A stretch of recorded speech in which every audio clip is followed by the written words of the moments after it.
everyone. Sergio with the RideShare Guy. Welcome to part 7. Actually, I added one more episode or one more part to my Sergio's Diaries, where I get to dissect our interview from 2 years ago when Uber was releasing upfront fares nationwide of their CEO, Mr. Dara Khosrowshahi. Again, Mr. Khosrowshahi, I said it on every single video. I'm sure you're going to watch a couple of these, and open invitation. Our doors are open whenever, wherever. I mean, we do the show on Tuesdays, but then, if we can record something, maybe you can fly me up to San Francisco and we'll have a sit down and do a little interview, right? I mean, I don't mind. I'm willing to travel for you, Mr. Khosrowshahi, to get you on record. But in this part 7, so it's going to be 8. Actually, I was just going to end at 7, but I caught something else towards the end of the interview where I had to talk about. So in this part, Mr. Khosrowshahi, I mean, you guys will watch the snippet. He says driver revenue is healthy, right? Okay, so hopefully all our drivers have been educated enough over the last 2.5 years on Show Me the Money what revenue is. A lot of drivers say, I made this and I earned this. No. Yes, you did, but whatever hits your bank account is not your earnings.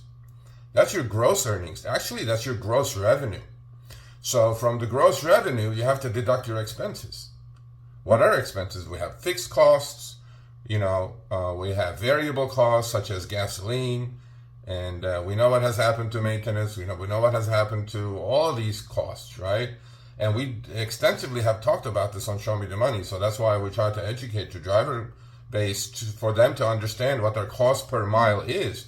Because a full-time driver drives close to 60, 70,000, maybe more miles a year.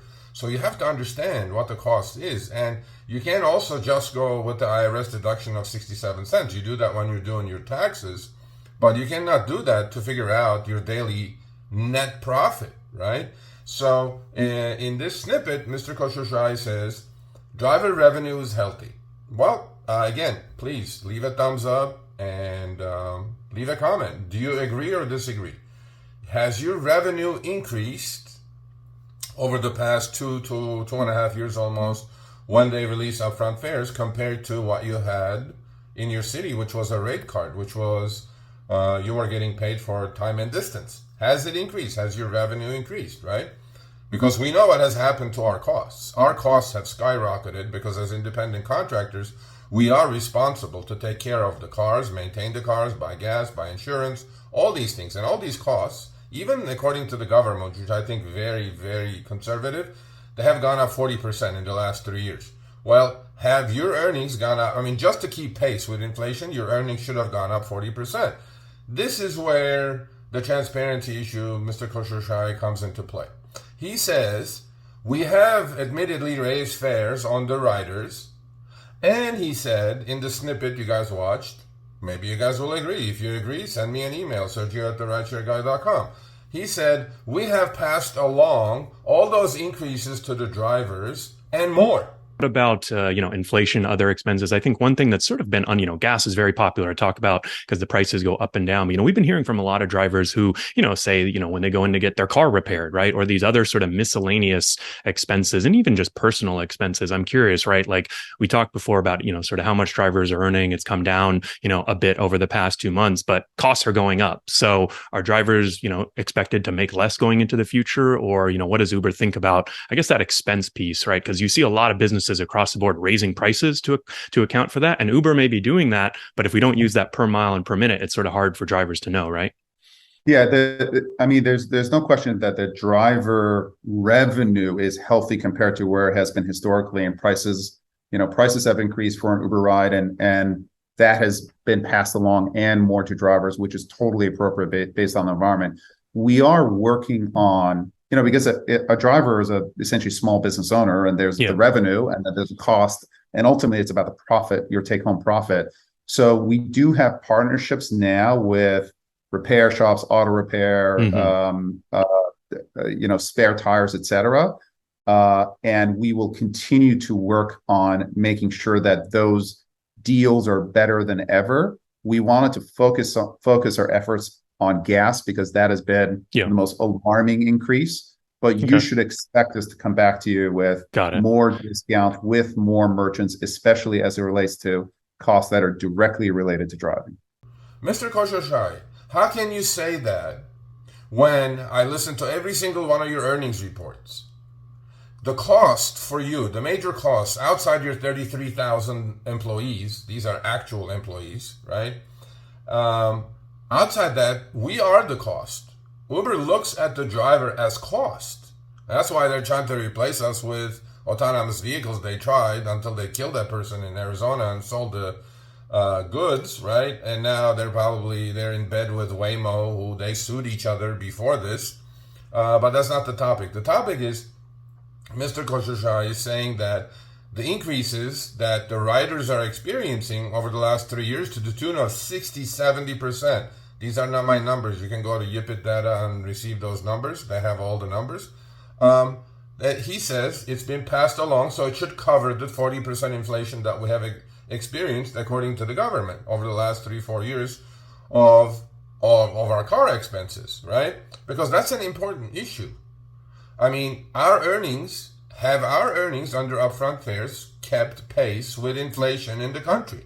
Because every other job, if you were a true independent contractor, if you were an electrician, if you were air conditioning contractor, plumber, your raw material prices are going up. So when you do go give a bid as an independent contractor to a customer, you have raised your prices tremendously because you want to keep your profit margin the same, correct? But we don't have that as so-called independent contractors. The only thing we know is where we're going, right? And that doesn't make us an independent contractor because I don't get to name the price of the trip. If I did, I would never price these trips as cheaply as the Uber algorithm is doing, right? So we have no control over pricing. Actually, Uber has control on both sides of the marketplace, on the rider end and as well as the driver end. They decide. There's an algorithm running for the rider. There's an algorithm running for the driver, and with certain elasticity, obviously, Uber's business model is they have to charge as much as they can and pay as little as they can. This is not a secret. This is not rocket science, Mr. Khosrowshahi. We understand this, right? But you also said something that kind of hit me funny. You said there is revenue, right? There is cost, and then whatever you're left with is the profit. Well, we exactly are trying to do that, teach our drivers that. Maybe you should hire us to do a few videos, to educate your 3-4 million drivers in the U.S. Because I don't think anybody pays attention to anything else, such as depreciation, such as increased maintenance costs, other than they put the gas in the car and go. They think that's their cost. But when you drive a car 60,000 miles a year, you're basically beating the car into a pulp, right? And a car with 60 extra thousand miles at the end of the year, how much is that car worth? That's called depreciation, right? So my concern is that if you're telling us, like you did in the snippet, that treat this as your small business, I'll be more than glad to. Because if I was treating this as my small business, my acceptance rate, which you're having problem with nationwide these days, due to pricing incorrectly, obviously, the upfront fares, my acceptance rate would be 0. Maybe 1% or 2%. I would decline 98 out of the 100 that I'm going to choose to do because those are the only profitable ones after I deduct my cost per mile from my revenue. Okay, I mean in Los Angeles, I'm offered $2.75 trips now to put a human in my car. That's without Quests, by the way, Mr. Khosrowshahi, because Quests have disappeared.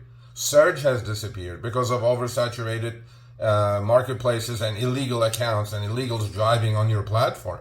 Unfortunately so. I think you need to pay a lot more attention to that issue than, telling us, run your business. Well, if every driver in the U.S. was running this as their business, I don't think you will have 3-4 million drivers in the U.S. because, you quite often talk about that your supply has gone up from 5 million to 7 million drivers. Everybody's driving.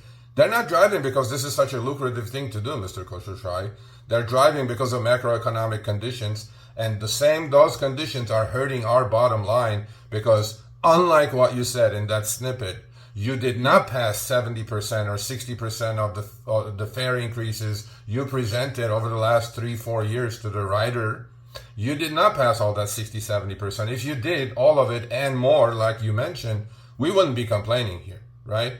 But you also have to respect us and understand that we're business people. We understand numbers and we know what we're talking about here. So when you do come on, we can discuss all these things, right? But with that said, I'm going to end this 7th part of my series here. And I'm going to ask you, please join us every Tuesday, 3 p.m. Pacific, 6 p.m. Eastern on Show Me the Money Club. And please, please, please take care of your health and stay safe out there.